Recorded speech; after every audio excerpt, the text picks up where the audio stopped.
All right. So hello and welcome to everybody joining us today for our live web event. We are again overwhelmed by the interest and participation on our webinars lately and want to thank all of our CAF members and apprenticeship community who continue to come out and support our webinar events and the work that we're doing here at the Canadian Apprenticeship Forum. My name is Cecilia Rayburn, and I am the Events and Communications Coordinator with the Canadian Apprenticeship Forum, and I'm happy today to be the host for this event.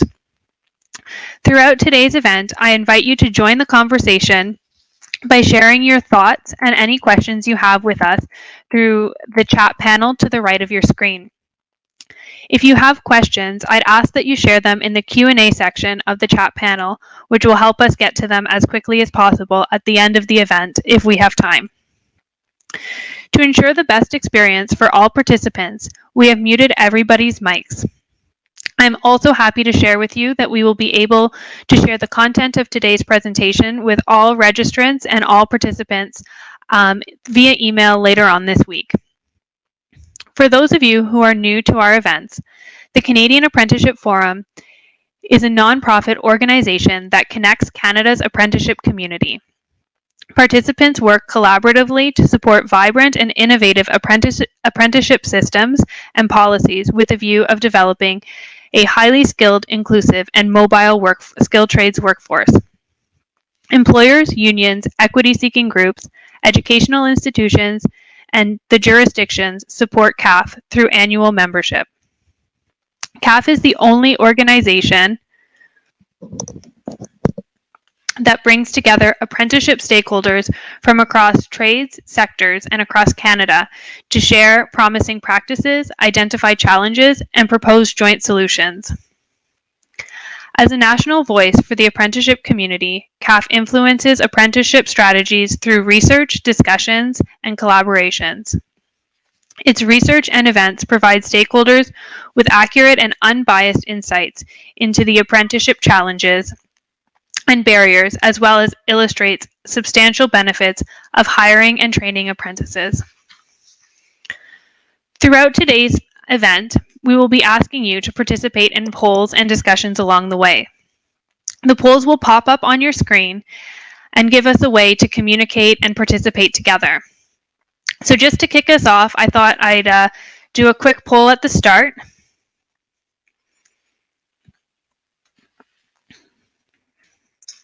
Our first poll question is what you're missing most during this pandemic. Are you missing watching sports or going to sporting events, eating at your favorite restaurant, participating in the Skills Canada competition, or maybe you miss going to concerts? If we're missing something, please include it in the chat. I'd love to know what you guys are missing right now.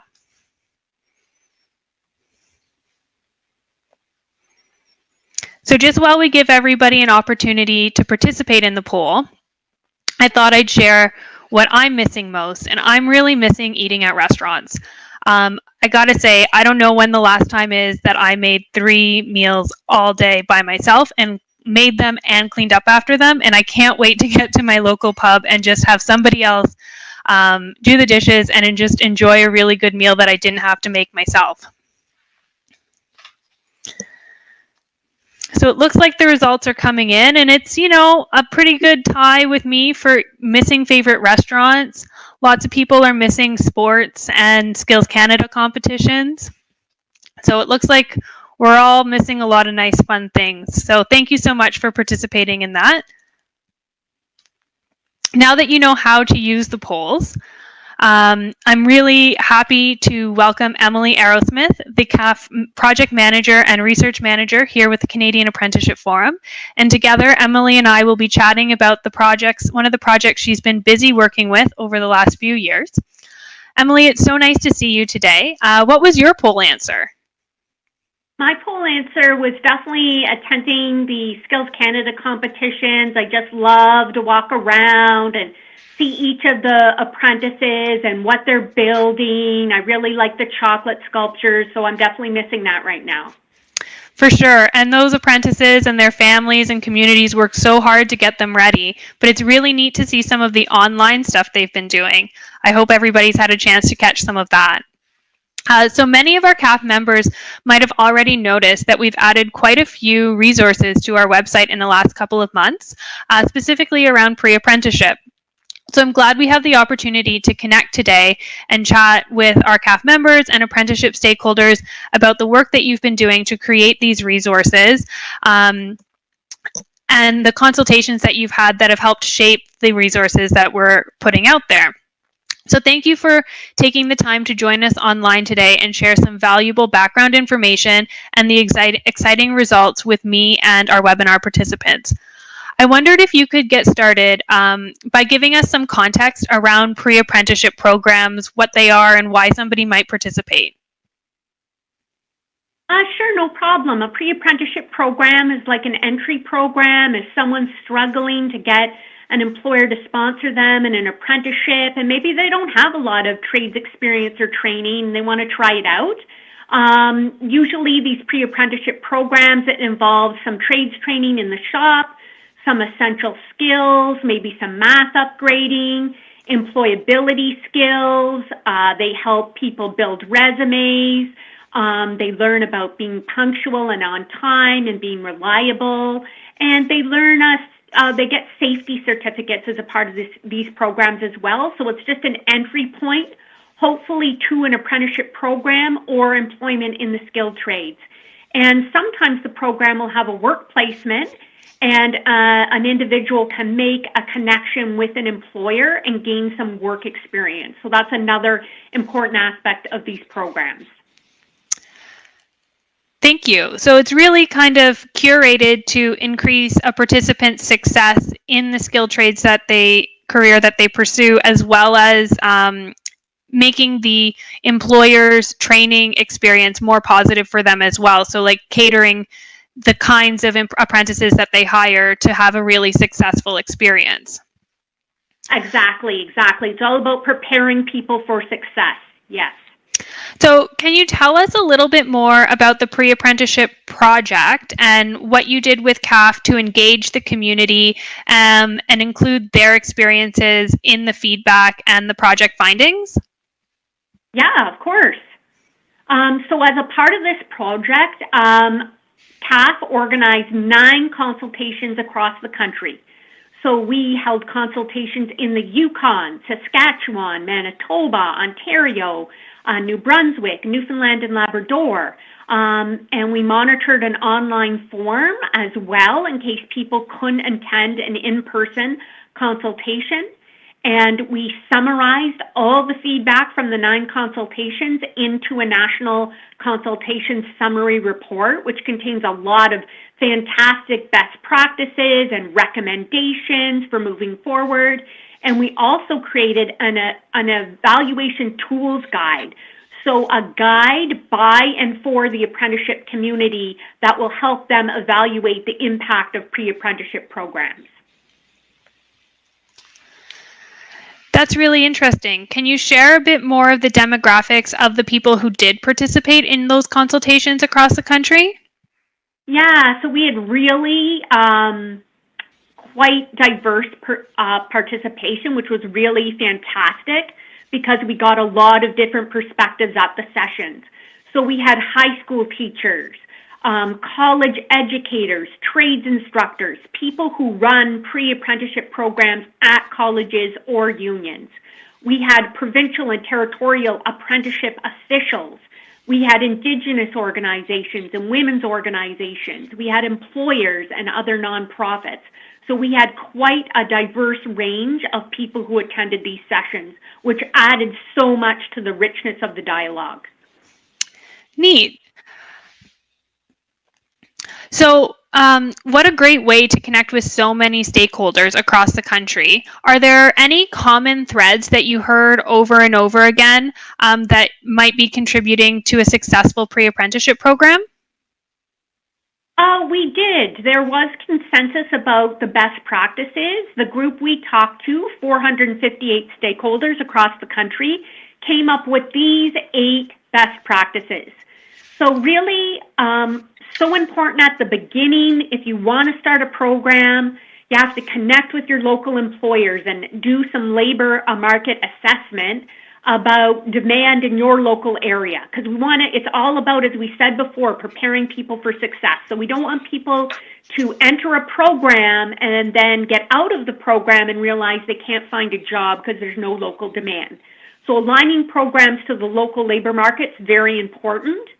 You need to engage your local employers, your local unions, the local high school, your college. Stakeholders in communities really need to work together to make pre-apprenticeship programs successful. That came out loud and clear during the consultations. Thanks. It's also very important that you build staff capacity. So pre-apprenticeship can often be very unique learners. Some of them have multiple barriers. And so you need to have that capacity at your college, a centralized contact for the learner that they can go to if they're facing struggles or problems, and that centralized contact can help the learner overcome those challenges. It's also important as a best practice to have a job developer, so somebody who can continually reach out to the local employers, get them aware and involved in the program, gather their feedback about the content that the pre-apprentices should be learning, and to really facilitate good matches between the pre-apprentice learner and the employer. So having that staff capacity is just so important to running a good program and preventing dropouts. Offering essential skills and academic upgrading and teaching employability skills were also mentioned at every consultation session as just being so important to prepare that pre-apprentice learner for success. When we're trying to help individuals who are multi-barriered, it's also very important that the programs offer holistic supports. This includes a variety of financial and non-financial supports that are just so important. It could be housing, childcare, help getting a driver's license, help paying fees, licensing fees, just a wide variety of supports that people need if they want to get closer to becoming employed. At the end, we need to leave, every pre-apprentice needs to leave with some kind of plan, with clear, practical next steps about how they're going to move forward. Let's say they love their trade and they want to get into their trade and become an apprentice, or they want to work in the skilled trades. They need those clear next steps and those contacts. So maybe it's the local apprenticeship office contact or another community agency that can help and support them on their journey. But every pre-apprentice needs to leave with an action plan, otherwise people would get lost. So those are the 8 best practices that the apprenticeship community came up with during the consultations. Thanks. So I'm kind of curious. We have about 120 participants with us today, and I wonder how they feel about these best practices that you've listed. So why don't we do another quick poll? And again, if you are unsure with some of these best practices, or if you have any other ideas that you'd like to share with us, please leave them in the chat section for us.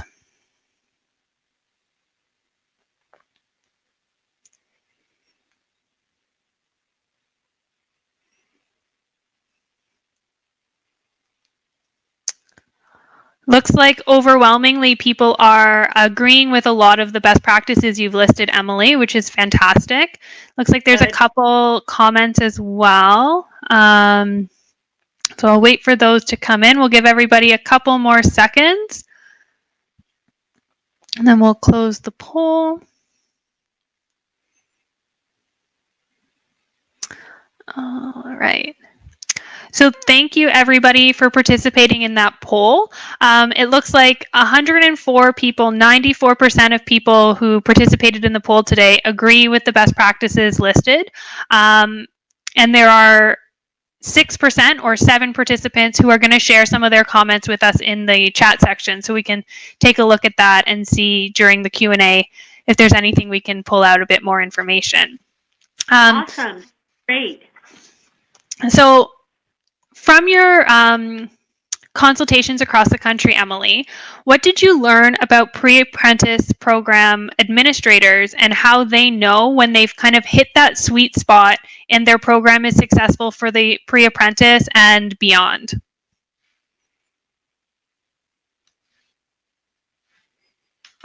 Yeah, so they do a number of things to track success. So they talked about administrative data that they collect on how many people enter, leave, or complete the programs. They track grades. Some have databases. They track, some trades instructors track through Excel charts. Colleges track through graduate surveys, so they follow up 6 months and 12 months after the person has completed their program, and they ask what they're doing. Some colleges do that as well for government funders. So the Ontario government, for example, they follow up 6 months and 12 months after to find out how people are doing in their programs. And also Indigenous organizations talked about learner reflections and community reflections, so connecting with elders and asking them what they felt like the program, what impact the program had on the community and the people who participated. So kind of just like how a pre-apprenticeship programs vary, each of their missions vary, their measures of success can also vary. Do you have any examples of how stakeholders are currently measuring success? Yes, I do. So just to give you one example, there's many from across the country, but to give you an example, you know, the Women in Resource Development Corporation has a database, and they track whether people have become employed after the program or whether they pursued further training. And they found that in 2016, 67% of women who were program graduates were in fact employed, and over 1,000 women have been able to connect to employment through their program. So that's a database that's used. To give you another example, Yukon College tracks the number of participants in pre-apprenticeship programs, whether the pre-apprentices completed the programs, and whether they passed the level 1 exam, because in Yukon they have to pass a level 1 exam, and they can do that through the pre-apprenticeship program, gives them a pathway to do that. They also complete skills assessments with students at the beginning and end of the program to see how their math skills and other skills have grown and improved. They also do an evaluation at the end of the program, and they also do an evaluation based on a spectrum of wellness 6 months later after the program is done. And through interviews and surveys, individuals are asked about what they're doing and what their outlook on life is. And all of this information, Yukon College reports to the Council of Yukon First Nations. So it just gives them a better sense of students' experiences in the program. Interestingly, when we were in Ontario, we learned that the Ontario College Application System does receive data from programs, and the heads of apprenticeship is interested in potentially using this information to better track what happens to individuals who maybe start a program at one college, they don't end up completing, but then they go to another college and they complete. Because right now, that individual at the first college they attended might be counted as, you know, like a dropout, like a non-successful individual, but they end up re-engaging with the post-secondary system later on. So we have to understand the big picture a bit more. So the heads of apprenticeship in Ontario are trying to brainstorm and think about ways about how they could do better tracking. And finally, Cecilia, the Saskatchewan Apprenticeship and Trade Certification Commission has data sharing agreements with local trades and skills centers, and they track whether those who participate in a trades and skills center pre-employment program later end up in their database as an apprentice. So they're able to track how many people are able to make that transition to becoming an apprentice. And it's really interesting. Manitoba and the Atlantic provinces are thinking about a common system for tracking information that they would all share as a group, and they're thinking that they might be able to develop even better information about tracking how many pre-apprentices end up becoming apprentices through this common database that they're developing. So those are just some examples of what stakeholders are doing to currently track the progress and outcomes of pre-apprentices. Fantastic. So it kind of sounds a bit like a marathon. Everybody signs up for their own reason. Some people, and everybody runs their own race. Some people sign up just to discover what it's like to run a marathon, how long it is, while other people already have a personal best that they're trying to beat. And some people are just happy to cross the finish line. I know I would just be happy to cross the finish line if I was registering for a marathon, but everybody has their own reasons. So can you tell us, how did participants at your consultations feel about tracking success and how it might be able to be improved? We had conversations about this, and stakeholders felt that more data sharing agreements among institutions would really help. If groups can come together and work more collectively, we would know where people end up. Do they end up working in the skilled trades? Do they end up in apprenticeships? Do they end up working in other sectors? There was a lot of discussion at the consultations about perhaps how we can do a better job of tracking that information so we understand the outcomes better.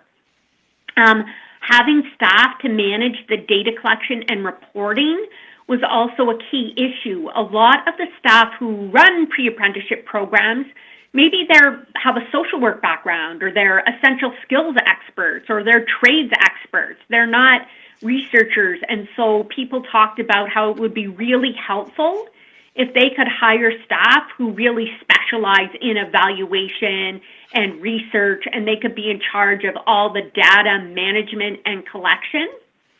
And access to a greater number of evaluation tools was also a theme that was discussed.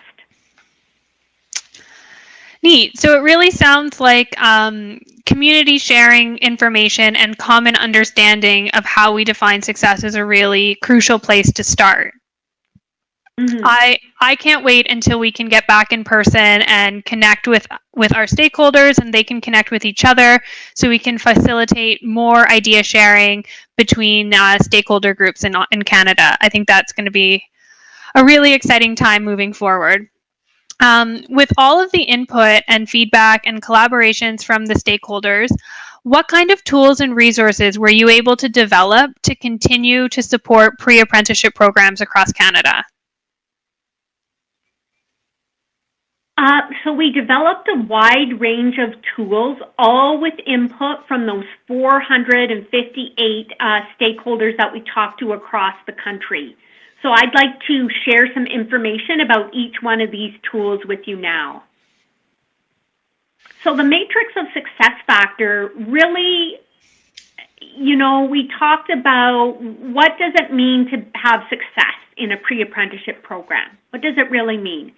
And for the individual who participates in this program, there's really three factors that apprenticeship stakeholders agreed were very important. So there's employment, and this is the most important factor for stakeholders. They would like people to get employed in the skilled trades, and ideally they would like pre-apprentices to become registered apprentices with an employer sponsor. And a career in the skilled trades, earning that certificate of qualification, becoming a journey person, stakeholders really agreed. Ultimately, that's the goal. That's what we would like to see.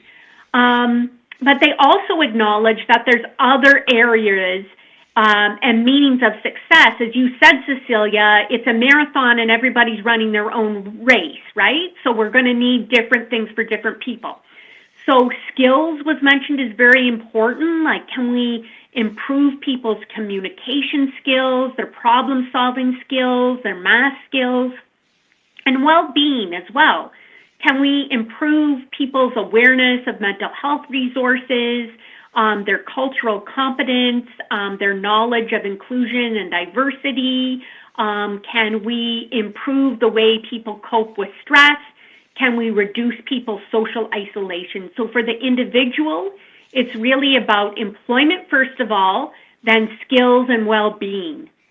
And the apprenticeship community made it very clear that for a pre-apprenticeship certificate program or for a skills trades diploma program, that employment and transition to apprenticeship is very important. It's the most important thing, or employment in the skilled trades. But for other programs, we can have a much more broad definition of what success means.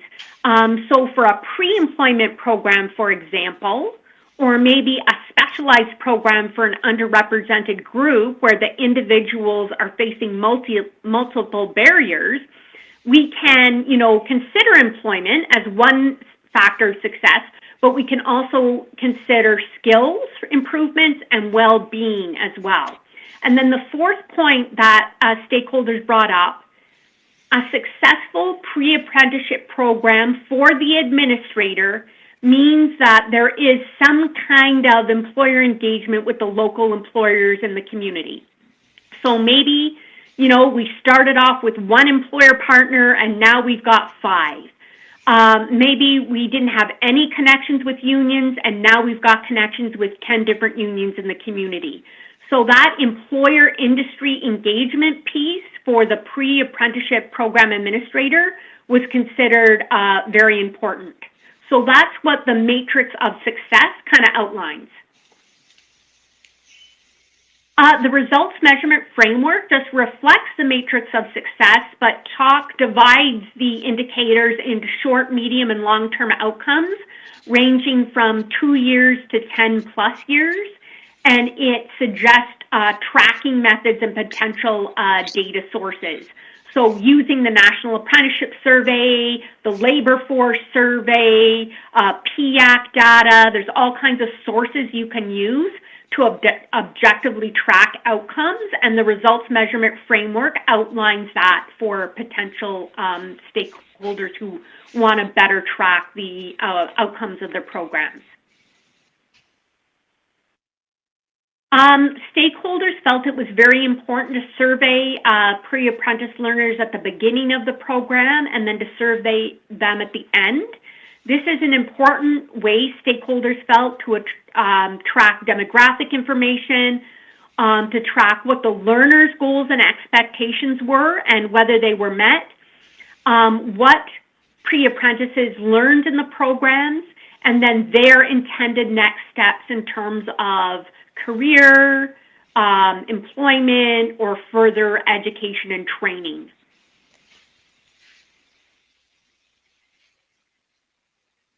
Stakeholders also felt that it was important we have a questionnaire as a part of our evaluation that asks people who stop their programs partway through, why are you stopping? This gives us a better sense of the barriers that people are experiencing in their programs, and then that allows the pre-apprenticeship program administrator to kind of reflect on their program and think about ways that they could potentially address those barriers.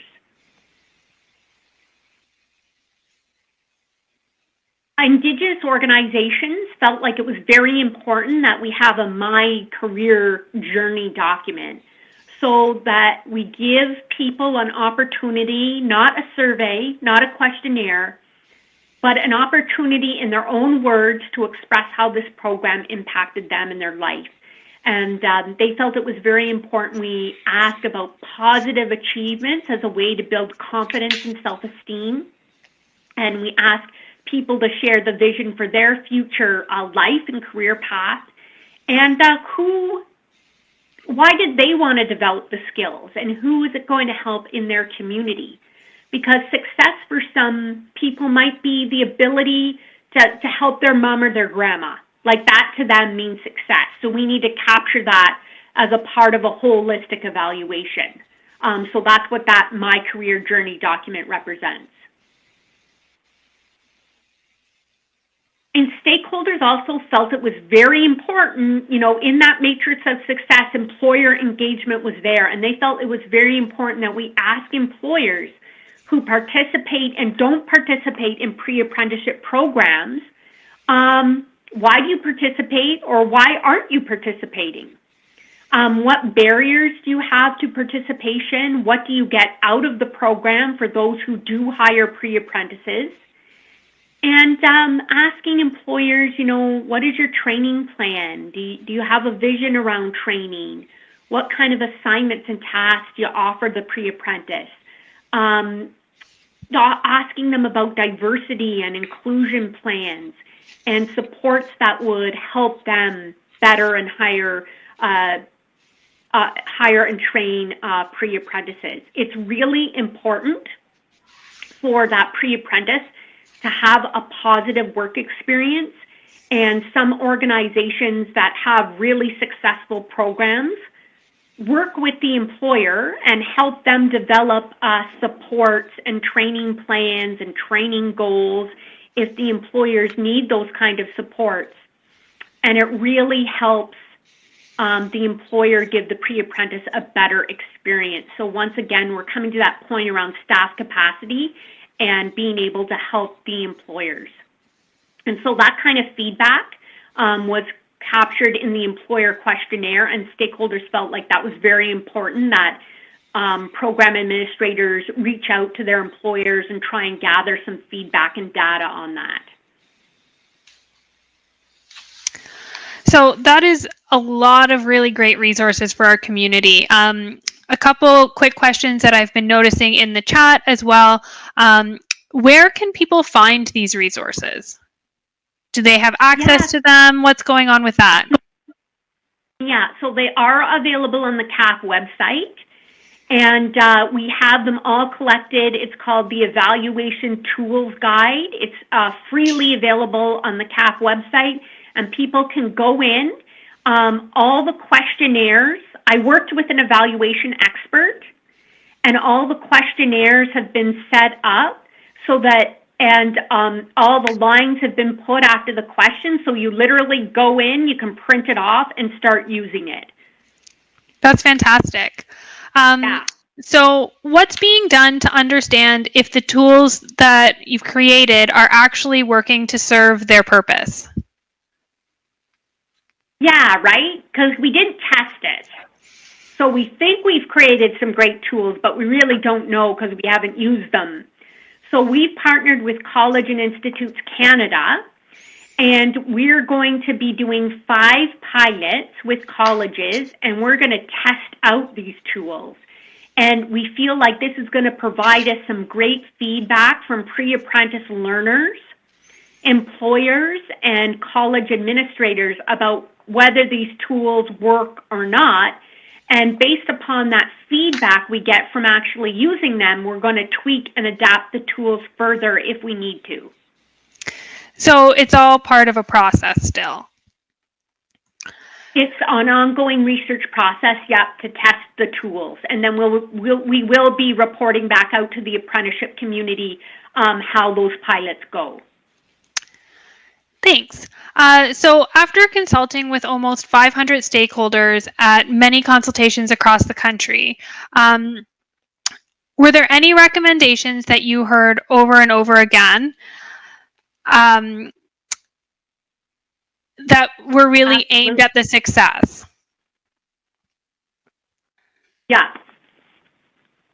So we talked to these 458 people from across the country, and we said, what do you feel we could do to really enhance our pre-apprenticeship programs in Canada? And one of the #1 recommendations was, increasing awareness about pre-apprenticeship programs. So we need to constantly be letting parents and youth know, and adults from at-risk or underrepresented groups, hey, this is an option. You don't need to know if you didn't get exposure to the trades at high school, or if you've never been in a shop but you think you'd really like it. Hey, these programs are available. You can re-enter and retrain for a new career if you'd like to. So we need to really create awareness about those pre-apprenticeship programs, but at the same time, be really showing that vision of also promoting apprenticeship and promoting completing and getting that certificate of qualification certificate so you can be a journey person. So it's really about career planning with folks and sharing a vision. Bridging gaps between stakeholders. So just having an opportunity to meet with different people. And this was before the pandemic when we could actually meet in person. People just really said that those in-person connections that we make are so important, because an employer came to one of the sessions in Thunder Bay, for example, and he got connected to all of these groups and organizations in his community that can help him find people, and he needed people. He wanted to hire people. He just didn't know where to go. And a lot of organizations just made really useful connections and found out about the requirements and how different organizations work and all the things that individuals need to know if they want to join a union or if they want to connect with an employer. So bridging those gaps between stakeholders is still really important and something that we need to continuously work on. Engaging industry, of course, employer engagement is so important. We want hiring and training to occur, and we want it to be meaningful, right? We don't want people, just sweeping. We want them to be like getting the full scope, learning a variety of different skills, because that work experience is so important to have on your resume if you'd like to become an apprentice or get a job in the skilled trades. They also talked about more community-based training within Indigenous communities and partnering with First Nations, providing financial support to learners, increasing mentoring and networking. Once again, so important. Colleges talked a lot about all the great activities they do to try to connect local employers with pre-apprentices. So inviting employers to talk in the pre-apprentice classroom, having, networking events where employers and pre-apprentices can meet one another and make connections. Adapting teaching styles. Pre-apprentices are unique learners.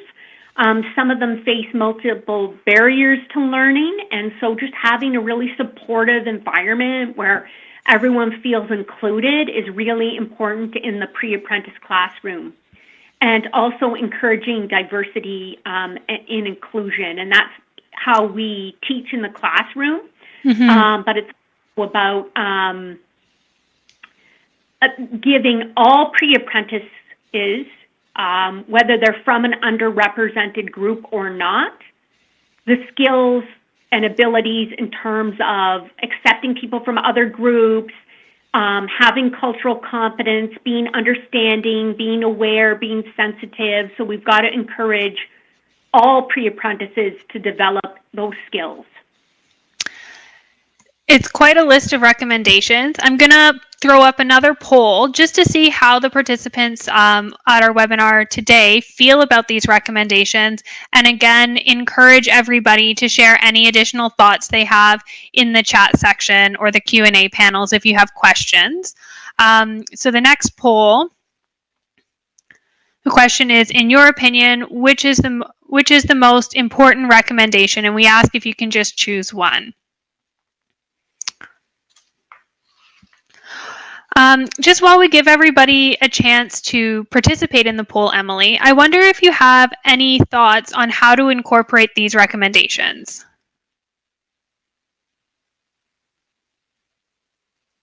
Yeah, we need to keep working as a community. I think a best practices forum where we could get together as a community and, share cool lesson plans to promote diversity and inclusion. We could share videos and really cool assignments. Like, there's so many great people working in these individual programs across the country. If there was a way that we could come together and share that more with each other on an ongoing basis. So we did 9 consultations, but they were just one-time events. I'd be interested in thinking about how can we keep that going on an ongoing basis, because I know people really made meaningful connections at those in-person events, and I just want to provide a way that people could do that on an ongoing basis. Mm-hmm. So it looks like everybody's had an opportunity to participate in the poll. So let me just check out some of the results. So it looks like 23% of the participants today agree that increasing awareness about pre-apprenticeship programs is one of the top important recommendations, followed closely at 21% with engaging industry and 18% at bridging the gap between stakeholders. So it looks like it's a really tough question. And I know there was a comment in the chat section about wanting to be able to pick 3. So I think you've kind of hit it on the head here where there's a lot of really important pieces. So thanks everybody for participating in that poll again. So as this project kind of comes to a close for us, Emily, what are the key takeaways and lessons that you've learned that you really think it's important for the apprenticeship community to carry forward with them in regards to pre-apprenticeship programs? So just some of my key takeaways and lessons learned, just learning about how diverse success is, and it can mean different things for different people depending on the learning and the program. Like pre-apprentices are very diverse, and they're coming from a lot of different life situations and experiences, and so we need to think about how that impacts success for individuals. So that was one of my takeaways. Data is not the only way to track success. I really heard that from the First Nations organizations that came to the events and talked to me about the project, that data is not the only way, and that if you can help your community members, that's a successful outcome for the individual, and we need to consider that as well. So that was definitely one of my key takeaways. The importance of bringing stakeholders together to discuss common issues of concern, it just continues to be so important for us to meet people in our local communities and to really understand different perspectives and the information and requirements that various groups have. And once we understand what the requirements are, we can better connect learners to jobs. And then finally, awareness about entry points and requirements to apprenticeship is still needed. And it was such a good reminder for me because I've done hundreds of presentations to newcomers and parents and youth, and it's never done. There's always a new cohort of youth and parents who need to learn about the wonderful option that a career in the skilled trades offers. And there's still not enough awareness about this, and we still need to keep working on this. So that was a key takeaway for me as well. Fantastic. Thank you so much, Emily, for all of that and for sharing all of the background on this project. So we have a couple minutes to answer a few questions. I think there are way more questions than we can address live today, just in respect of everybody's time. But let's start with a couple. So there's a few questions around how we selected or how you selected where the consultations would take place across Canada. Can you give some insight onto where they were and why those places were chosen? It really came down to interested local partners who were welcoming us to their jurisdictions and wanted us to be there. We also wanted to make sure that northern perspectives were represented in the research. So that is why we went to the Yukon, and we also went to Thunder Bay as well, because we wanted to make sure that we weren't just going to urban areas. So that kind of influenced some of the thinking. Wanted to make sure we have like diverse regions within Canada represented. Neat. So is there any more information you can share about the pilot projects that's come out? I know it's a bit early for that, but there's a couple questions around that. So if there's any tidbits you can share, I'm sure people would appreciate it. Yeah, I think in the next couple of weeks, College and Institutes Canada is coming out with a call for proposals. And I believe they're looking to fund 5 pilots. So I think 2 in urban areas, 2 in rural areas, and maybe 1 in the north, something like that. Anyway, the call for proposals is coming out, and you can just contact College and Institutes Canada if you'd like more information. Neat. And there was another comment that was made just around utilizing skilled trades to recruit, especially in minority sections. So I'm not sure specifically, Terry, what you were getting at. I forget where it came up, but I know it has a couple votes in the published. So Terry, if you wanted to put in the chat a little bit more context, then maybe I can pull that out again. Let's see. Stakeholders were recruiting from underrepresented groups. So I'm just going to see maybe if Terry can give us a bit more context on that. Because I know that a lot of stakeholders did talk about, as a part of the partnership building, you need to reach out to newcomer organizations, women's organizations in your local community. You need to partner with Indigenous education and training organizations. You have to have good relationships with those groups because they're connected, right, to the underrepresented groups. And so they're going to direct the people to your program if they know your program exists. But if you don't have a relationship with them, then how are the potential clients and pre-apprentices even supposed to learn about it?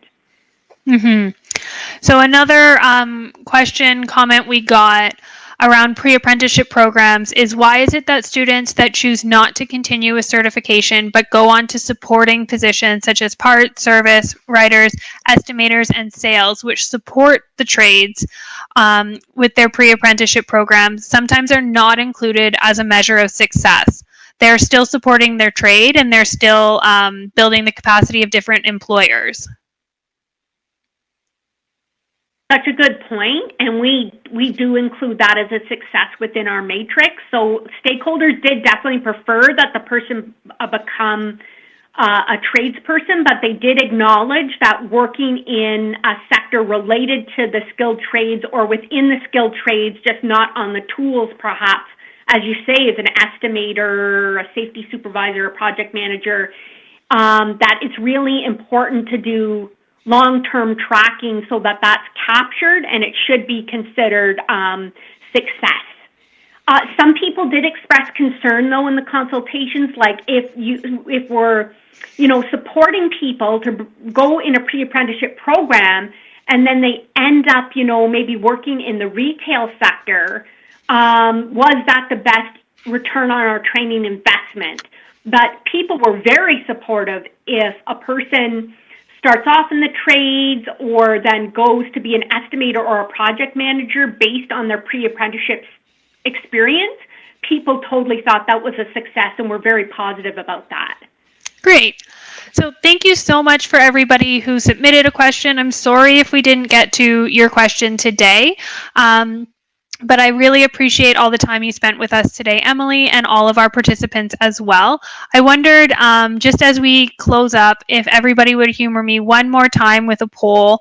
I'm curious what people are excited to do when physical distancing and social distancing restrictions are lifted. There are so many things for me that I'm looking forward to. I know at the beginning when we asked what people missed, a lot of people were commenting face-to-face contact, hugs of their kids and their grandkids. So it's really interesting. Emily, what's your answer to this one? So going to lunch with colleagues, meeting with your apprentices, do you have a new project you're going to work on, or are you excited about the CAF conference? I'm really missing connecting with stakeholders, so I'm looking forward to the CAF conference and just seeing everybody again in person and really getting into some in-depth conversations about apprenticeship and how people's programs are going and just, recommendations for moving forward, just having those in-person dialogues again. I'm just really missing that right now, and that's what I'm looking forward to. Yeah, it's crazy to think that before any of this started, we'd be packing our bags and heading to Calgary like this weekend. So I'm really... Yeah. Yeah. So in the meantime, I am really happy to share a couple things. So first, I'm going to share that all of the things that we were talking about today are a lot of them available on our website. So you can download those straight from the CAF website.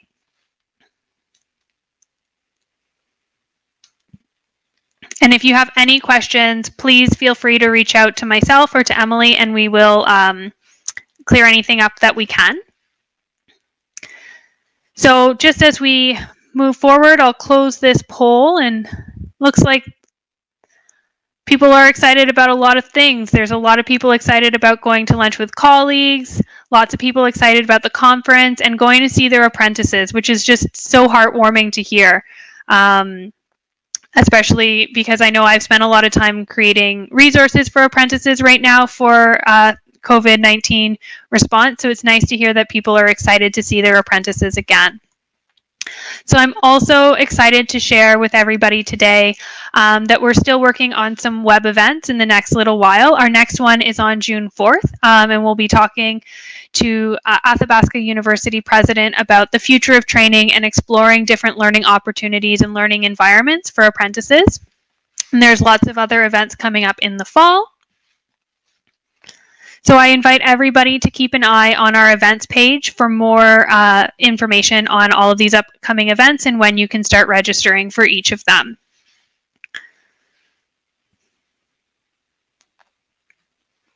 And so just in closing, again, I'd like to thank everybody for participating today and to continuing to support CAF's web events as we move forward. If you are not already following us on social media, I invite you to connect with us on Twitter, LinkedIn, and Facebook. Share your experiences with us. Let us know of all the great work that you're doing in your community so we can share it out again through our stakeholders. And once again, Emily, I'd just like to really thank you for spending the hour with me and with our stakeholders to share all of the great information about this pre-apprenticeship project. Happy to do it, Cecilia. Thank you for hosting.